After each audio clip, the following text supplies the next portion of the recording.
Well, with me is the global affairs analyst, Michael Bociurkiw. He formerly worked for the OSCE, that's the Organisation for Security and Cooperation in Europe, as spokesman for its special monitoring mission to Ukraine. Michael, welcome to you. How far from any kind of resolution is the situation in Ukraine? Well, you know, they're talking about a peacekeeping mission coming to Ukraine, 20,000 troops and 4,000 police, but there is no peace in Ukraine. 10,000 people have died.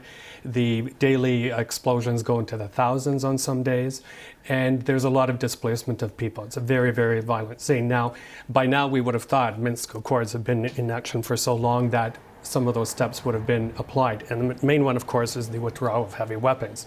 But read any OSCE report and you'll see heavy weapons are along the contact line. The two sides are firing at each other. And one more thing, Karin, is that how do we achieve peace when the Russians haven't even admitted that they're a party to the conflict? And they keep denying that they are. Given what you say, the severity of the fighting still, it seems remarkable that the situation seems to keep slipping from the world's consciousness. It does, and I think a reason for that is there's so much happening around the world, 40-some conflicts, of which 10 are major, like Yemen and Syria.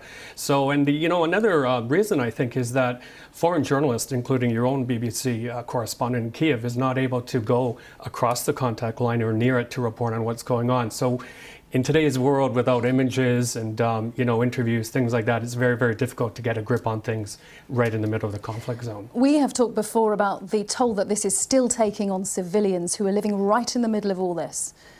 A big problem is that, it's an urban warfare type of scenario. The casualties are very high because the sides are firing into very densely populated areas.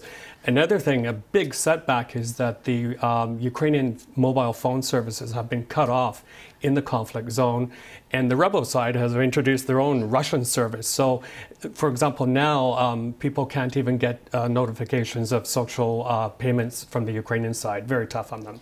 One of the defining moments and one of the most appalling tragedies over the years of this conflict was the downing of that passenger jet, MH17. You were among the first on the actual crash site.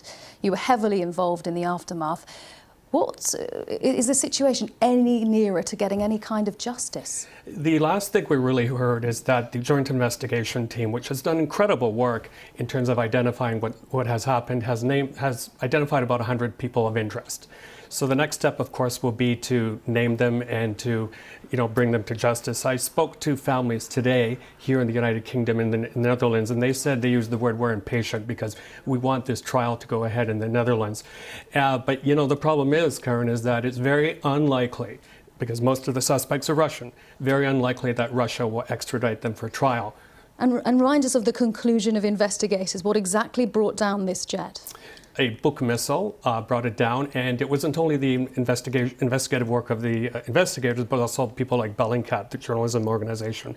They found that it was a Buk missile that came from the Russian side of the border into Ukraine. It went up, and with devastating consequences. Michael, I mean, how much longer? Do you see anything changing in the situation in eastern Ukraine, say in 2018, or is this simply going to maintain this kind of awful stalemate? It's looking very, very bad at the moment. Again, the peacekeeping force, it could be good, but I think that, as Volker said, the American representative, that the rebels have to withdraw.